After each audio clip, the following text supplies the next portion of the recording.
Hi, I'm Dax. This is Adam. This is Ingmar. We're the founders of Whatboy Games and part of the development team behind our new title, Stellaris Nexus.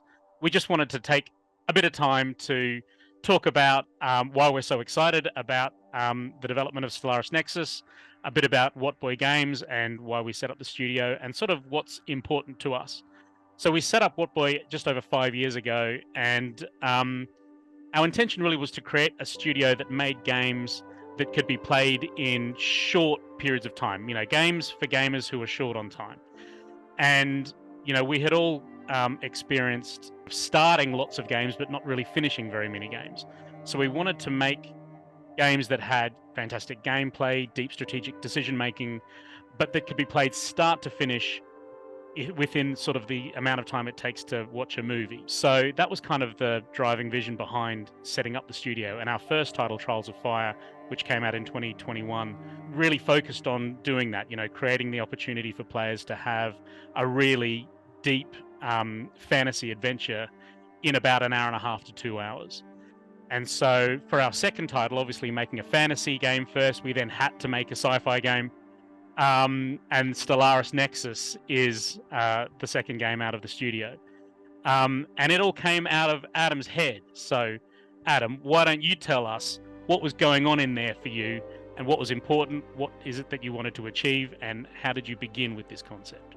So yeah, the idea behind Stellaris Nexus was to take all those great sort of 4X games like Master of Orion, Civilization, Stellaris, and condense them down into a game that can be played in a much shorter time to really kind of condense down to what are the really important decisions, how you build out your empire, how you expand, all the different options you can use, and keep that in a package that can be played in about an hour. So all of the kind of stuff people expect to see in a sort of empire building 4X game, obviously combat, diplomacy, espionage, trading, expansion, resource gathering, research. So we try and fit it all in that you can play either on your own or with friends within an hour or so. Ingmar, your thing has always been visual effects. One of the most sort of interesting conversations that we had early on was, because there's a lot of 2D artwork in the user interface, because you're constantly making strategic decisions, and then there's this 3D world, the interrelationship between the 2D and the 3D, it's very easy for those things to feel like they're kind of different or they're divorced from one another. But, through VFX, I think you had this really clear vision of how to bring those two things together. When you play an edict or when you perform an action that is essentially a two-dimensional action, bringing it to life in the 3D galaxy that exists behind it.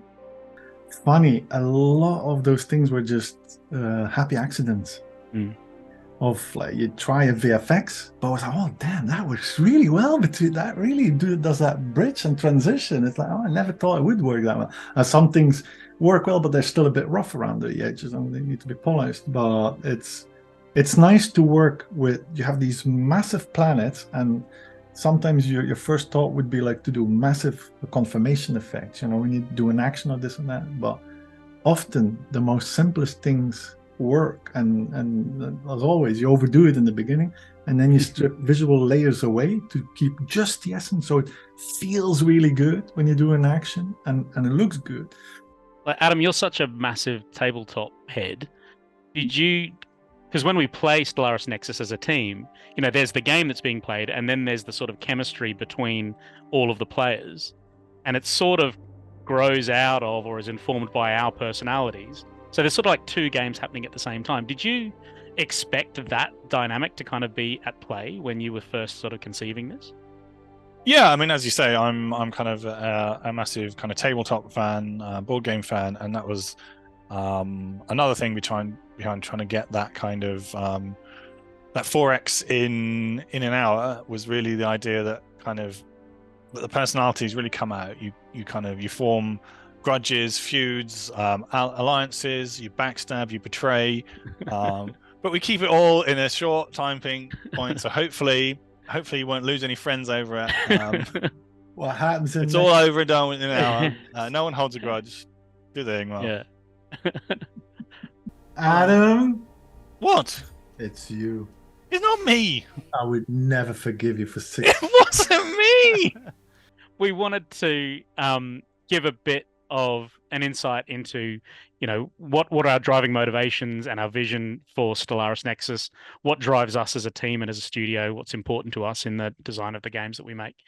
So Stellaris Nexus is still in development. We're going to be continuing to work on it. We haven't announced a release date or a launch as yet, but we're incredibly excited about where we are and also about where we're going. So stay in touch with us at Whatboy.